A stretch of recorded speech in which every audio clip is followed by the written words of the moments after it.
Introduction à l'Évangile selon Matthieu. On retrouve chez Matthieu les grandes lignes de la présentation de l'Évangile adopté par Marc.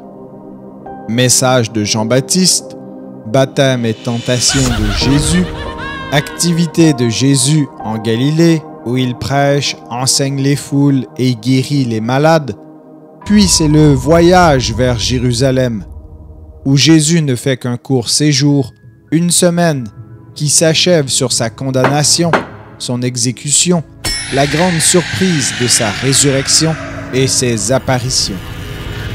Mais Matthieu consacre d'abord un long prologue, chapitres 1 et 2, aux origines, à la naissance et à la petite enfance de Jésus. À travers ces pages, il fait déjà ressortir qui est ce Jésus qu'il va suivre tout au long de son évangile. Le roi sauveur promis, mais aussi Emmanuel, Dieu avec nous, et celui par qui se réalise ce que Dieu avait consacré dans l'Ancien Testament.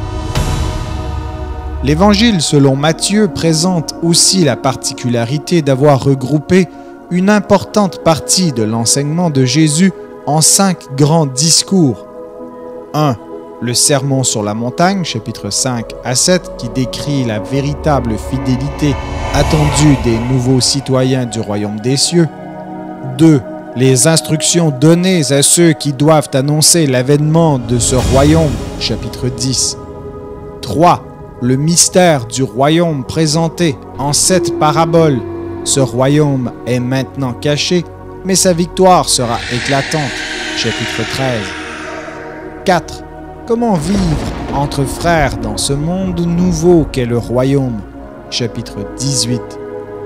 Et 5. Comment attendre la victoire finale de ce royaume, chapitres 24 et 25.